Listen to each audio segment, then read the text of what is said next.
to assure the American people that we are going to leave no stone unturned in this investigation.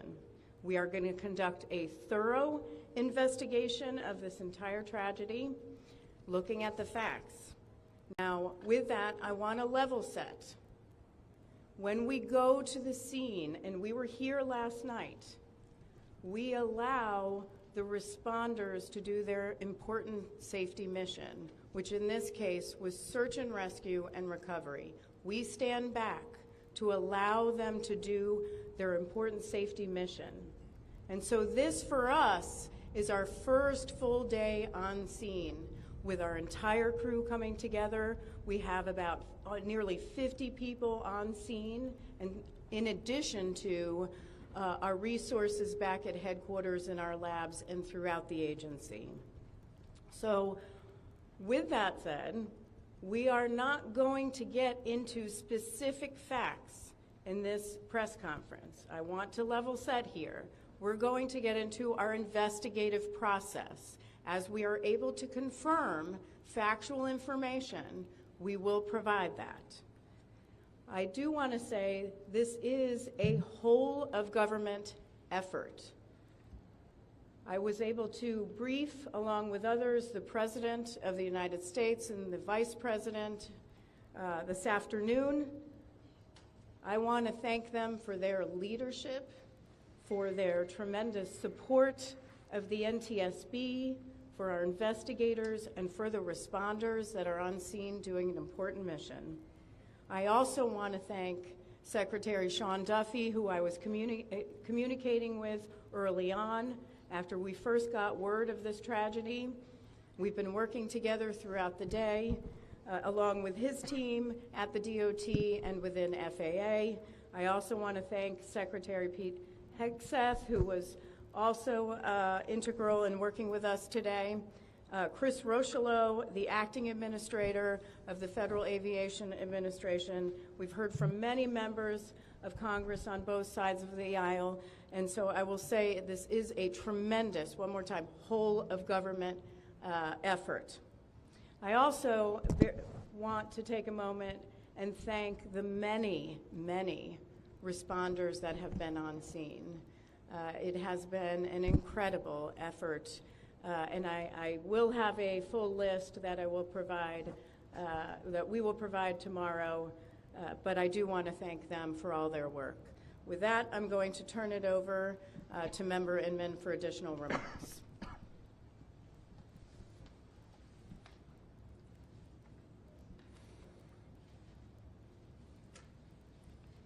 So today is our first full day on scene. Our investigative team will be on scene as long as it takes in order to obtain all of the perishable evidence and all of the fact-finding that is needed to bring us to a conclusion of probable cause. Our mission is to understand not just what happened, but why it happened. We don't have a great deal of information to share right now. We will keep you informed by giving regular updates as we learn more. Our intention is to have a preliminary report within 30 days, and the final report will be issued once we've completed all of our fact-finding and investigation.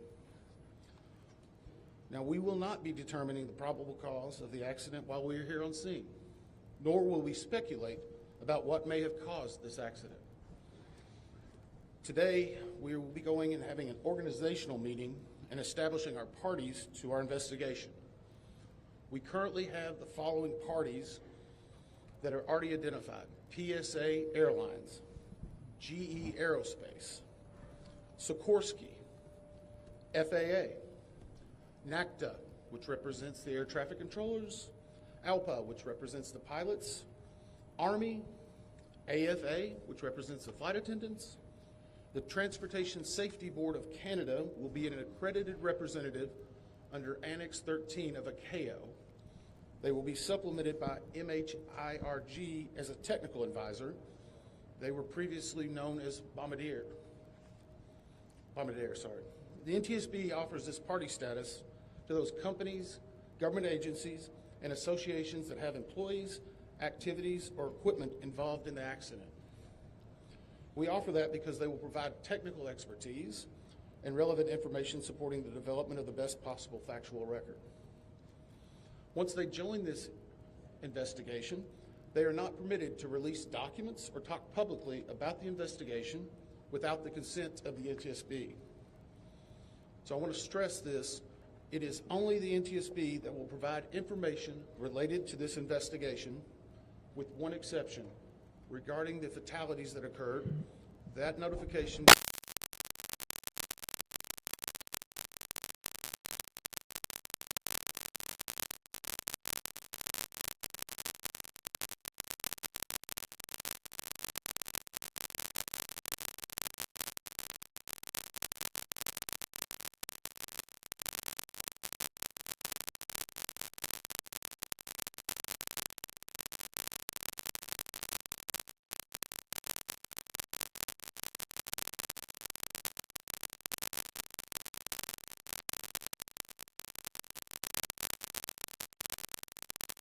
Our family assistance specialists are already working closely with local officials and others to help assist them in their efforts to support everyone that's affected by this accident.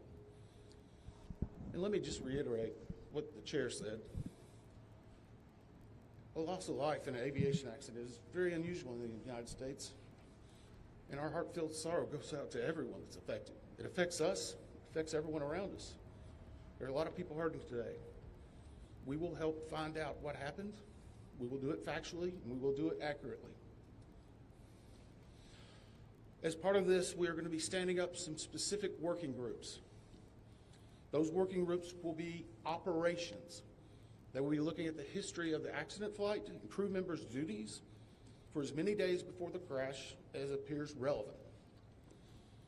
We'll be forming a structures group, which will be the documentation of the airframe wreckage and the accident scene, including calculation of impact angles to help determine the plane's pre-impact course and altitude.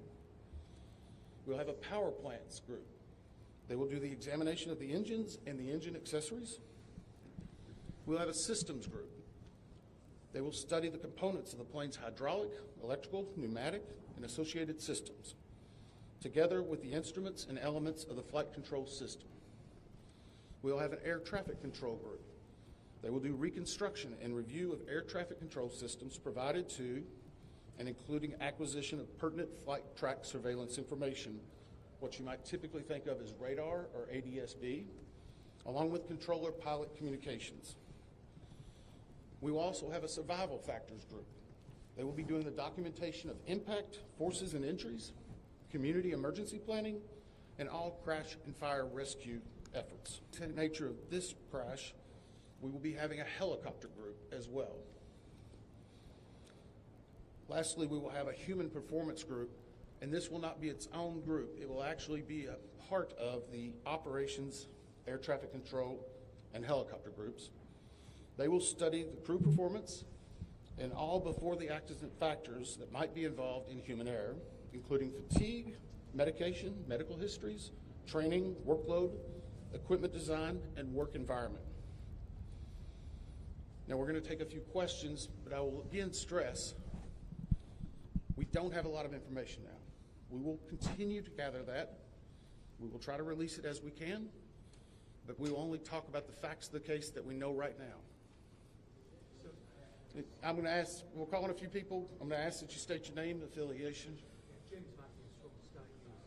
So we heard from President Trump today talking about DEI hiring policies within the FAA and associating that with the cause of this accident.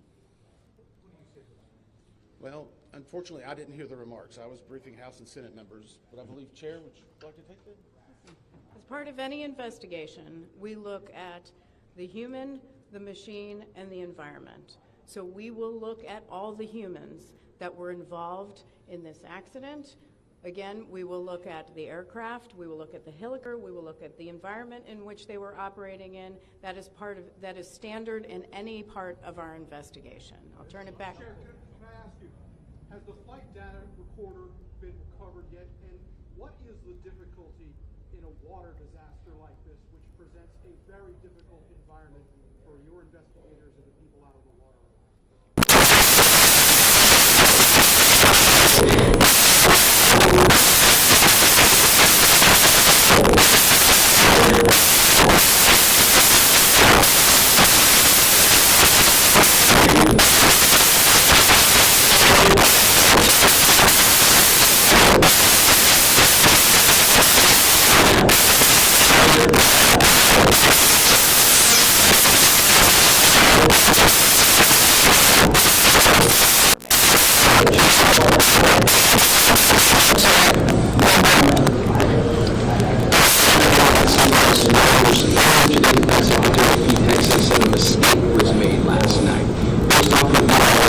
initial investigations and preliminary findings have not been decided.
So the question is about the families, and many of those families are still en route. Some are still being notified.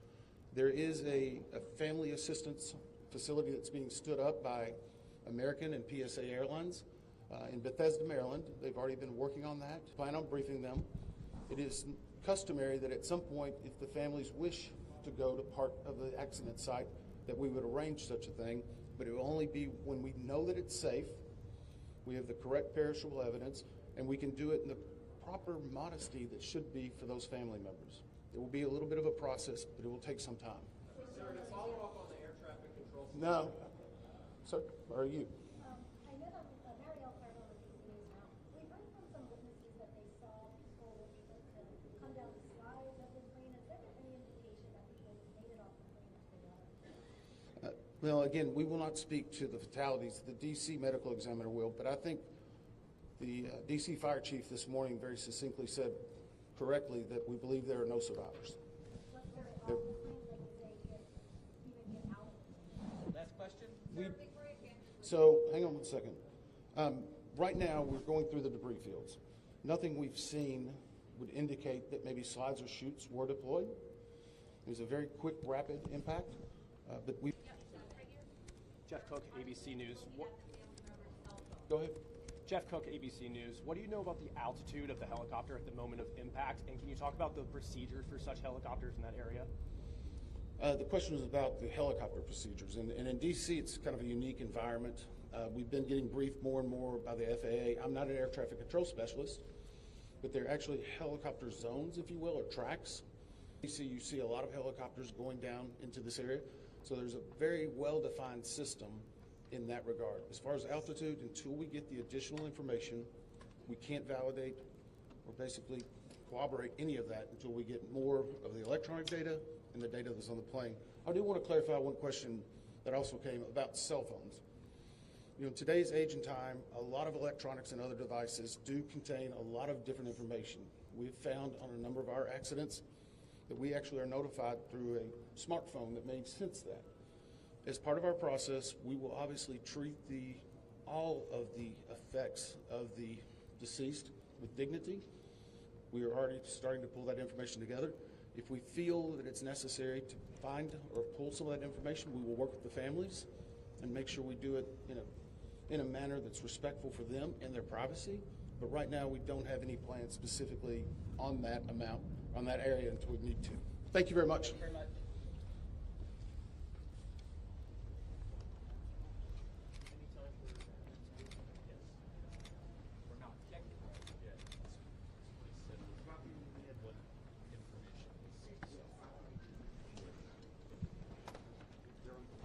For further updates on media briefings and other developments, please follow on X or Twitter at NTSB_newsroom. That's where press briefings will be announced. If it's not announced on NTSB Newsroom, that means we are not having one. Oftentimes there are other press conferences during the day, but only NTSB press conferences